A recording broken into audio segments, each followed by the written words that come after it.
He's kept secret lists to hide their wait times. Just one person has been fired. One. What the hell happened to the rest of them?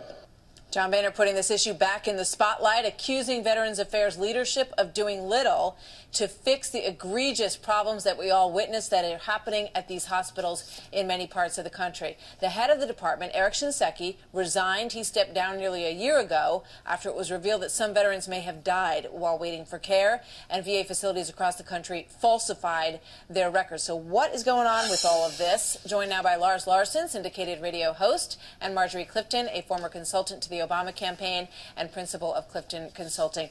Lars and Marjorie, good to have you both here. So basically, originally it was thought that 60 people were fired. Then it turned out to be just 14. And then when you dig deeper into the records, it looks like only one person, Sharon Hellman at the Phoenix VA, is the only person who has been fired as a result of this scandal. Marjorie, what is going on here? Well, I mean, I think what we're seeing between the back and forth between Boehner and Republicans and Democrats and who owns this problem, actually, this has been an issue since 1921. There has been a VA scandal about every 2 to 3 years. And I think the fundamental crisis here is whether Veteran Affairs or a federal agency is equipped to actually handle health care for veterans. And because veteran populations are evolving over time all the time, the numbers that we have at a given time, their needs. So static budgets provided by a federal agency makes it virtually impossible to ever fill the needs. So we can fire as many people as we want, we can clean house, but the structure is inherently broken because we can't accommodate an ever-changing So it sounds like you're saying the government can't handle this job because they've botched it up for years. Is that right?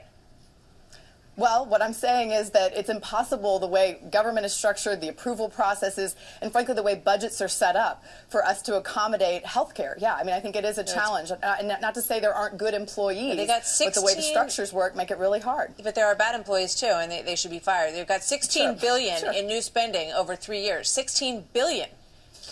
And they can't seem to figure out how to fix this problem, Lars. Well, they could fix it, but hand it over to private industry. I'll agree with Marjorie, at least in this regard.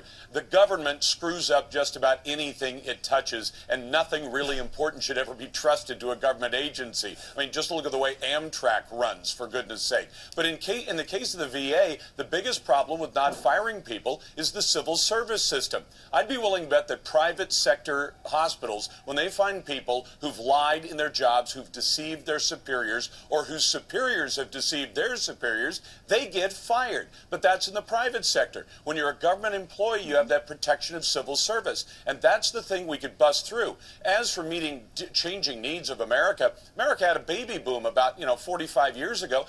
Healthcare managed to accommodate a baby boom. And as those boomers hit retirement age, healthcare in the private sector will meet the needs of an aging population. I don't know who should be better equipped to handle the changing needs of veterans than the Veterans Affairs Agency. But as you both point out, they're doing a pretty abysmal job of it. Let's listen to this sound from the head of the DEA, which really goes straight to the heart of the problem with firing civil servants. Listen.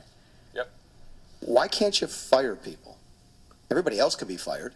Why can't you fire people that work for you?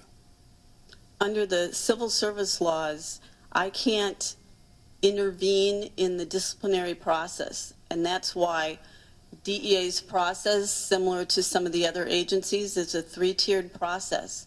The administrator, the deputy administrator, management cannot intervene in the disciplinary process, or that's a prohibited personnel practice. The administrator, the deputy administrator, the deputy administrator. I mean, give me a break, Marjorie. What a mess. Yeah, I mean, I will say, I think there could be a lot to be done to streamline and make government efficient. I don't think anyone argues that. But nobody ever does it. Everyone talks about it, but no one ever actually tries to do it. No, but there's a way to fix it. Really? The way to fix it is hand out vouchers to send the veterans into the private sector and tell everybody else who's in the civil service system, we are riffing all of you. We're getting rid of you, and we're going to hand over the running of these the VA centers over to private companies that will act in competition and bid for the job. And when they don't do the job, fire them too. But people thought that Bob McDonnell was going to bring that kind of efficiency to this system because he does have private sector experience as well as military experience. So what do you think's happening, Marjorie?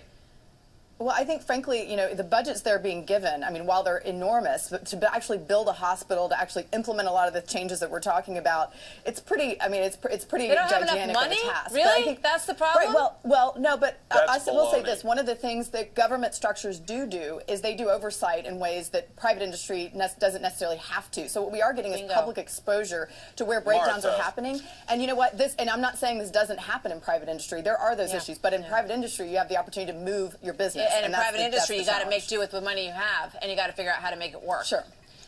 Thank you both. Yeah, Boy, absolutely. I'm glad John Boehner brought much. this back into the limelight, and let's hope that somebody out there is listening. Thanks, you guys.